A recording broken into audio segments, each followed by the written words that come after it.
Okay, good morning. सो 10.4 के कुछ questions आपको बता रहे हैं। वेक्टर हो गया। अब हमारा आज और कल 2 दिन और वेक्टर ही वेक्टर चलता रहेगा, ठीक है। 2-3 दिन फिर टेस्ट लेंगे, फिर हम 3D पे आएंगे। And anyhow we have to try to finish this means our syllabus in October only. अब मैं 10 तारीख के बाद से आपकी एक्स्ट्रा क्लासेस भी लेना शुरू करूँगा, थोड़ा फास्ट चलाऊँगा। Now what is I am busy in registration and copy checking, that's why छोटे छोटे वीडियोज़ आ रहे हैं और कम पढ़ा रहा हूँ। देखिए, फर्स्ट क्वेश्चन है ए इतना दिया है, बी इतना दिया है, आपको निकालना है अब mod of A cross B. या हो सकता है क्वेश्चन ऐसे पूछ सकते हैं, फाइंड यूनिट वेक्टर या magnitude of the vector which is perpendicular to A and B both. तो सिंपल, जब भी ए और बी पे दो भी परपेंडिकुलर वेक्टर निकलेगा तो वो ए क्रॉस बी से ही बनेगा। Means you have to find A cross B. So हमने ए क्रॉस बी निकाला। ए क्रॉस बी आप जानते हैं आई जे के 1 - 7 7 3 - 2 2 सॉल्व किया आपने। I into this minus j into this into करके आप डिटर्मिनेंट सॉल्व कर लिया, तो ये बन गया आपका A cross B. So magnitude of A cross B √19² + 19²। चलिए, क्वेश्चन कंप्लीट हुआ। नेक्स्ट वन इज, एक और क्वेश्चन बुक में है, बुक रखना मैं भूल गया कि हाँ, एक वेक्टर है जो एक्स एक्सिस से π/4 एंगल बना रहा है, बीटा से π/3 बना रहा है, एक्स से बीटा से π/4 बना रहा है, और जेड गैमा से जेड एक्सिस से एक एंगल थीटा बना रहा है। वो कितना है हमें पता करना है और उसके कंपोनेंट्स निकालने हैं। चलिए, एक्स एक्सिस से कोई भी एंगल जितना एंगल बनाता है ना, उसे हम अल्फ़ा से रिप्रेजेंट करते हैं। तो बाई से बीटा से और जेड से जो बनाता है गैमा से, तो हम जानते हैं cos square alpha plus cos square beta plus cos square gamma equals to 1। ये क्या है? डायरेक्शन कोसाइंस हैं, ठीक है, डायरेक्शन कोसाइंस हैं। तो cos स्क्वायर अल्फ़ा कितना है? π/4।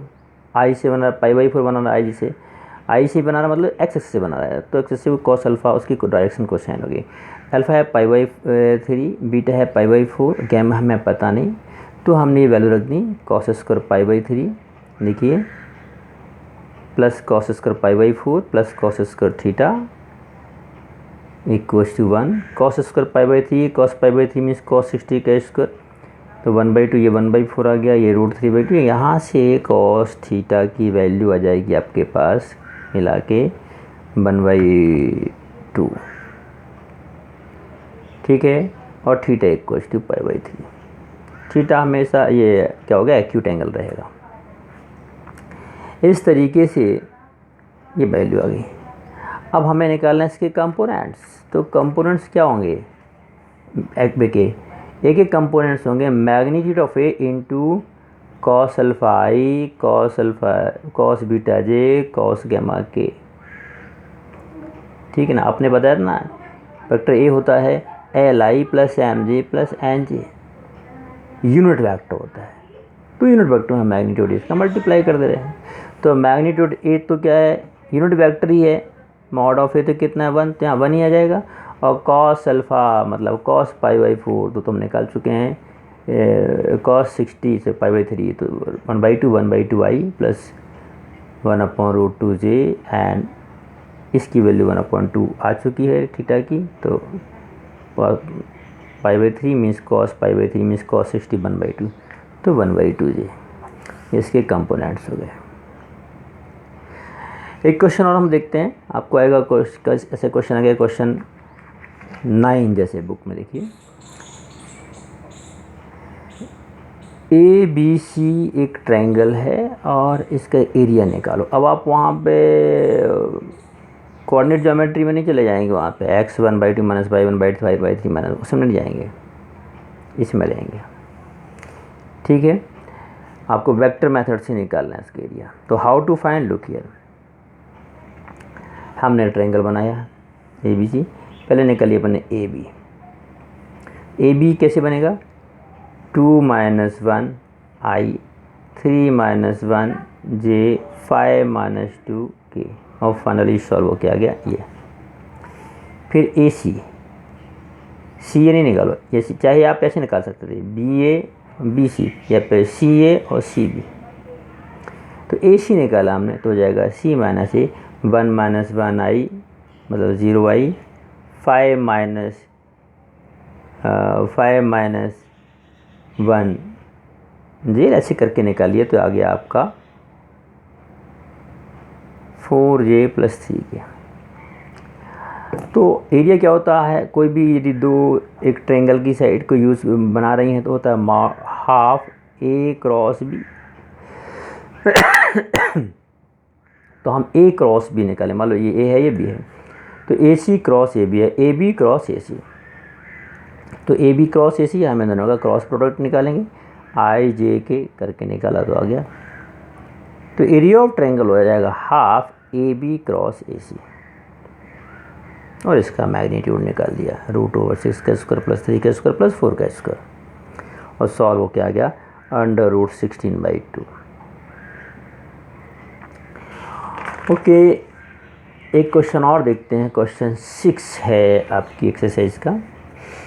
लिखा हुआ है कि A डॉट B 0 है और B dot A cross B भी 0 है, then what can you conclude. Dot product भी 0 है और क्रॉस प्रोडक्ट भी 0 है, तो आप क्या कहेंगे।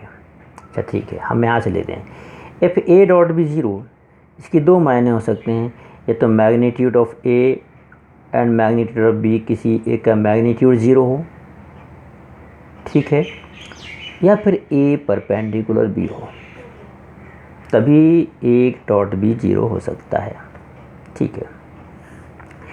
A क्रॉस B 0 का मतलब है या तो मैग्नीट्यूड ऑफ A या मैग्नीट्यूड ऑफ B 0 हो किसी एक का, साथ ही साथ या फिर A और B आपस में क्या हो, पैरेलल हो। अब दोनों को कंबाइन करें तो ये चीज़ दोनों में आ रही है कॉमन, लेकिन A परपेंडिकुलर B और A क्रॉस B एक साथ नहीं हो सकते हैं। तो A डॉट B और A क्रॉस B दोनों 0 हैं, इसका मतलब है दोनों एक साथ परपेंडिकुलर हैं, दोनों एक साथ पैरेलल हैं, ये तो हो नहीं सकता। मतलब ये बात दोनों में लागू होगी, magnitude of A = 0 and magnitude of B = 0।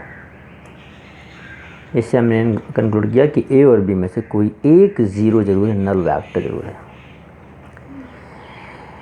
एक क्वेश्चन हम मिसलेनियस से ले रहे हैं आपको।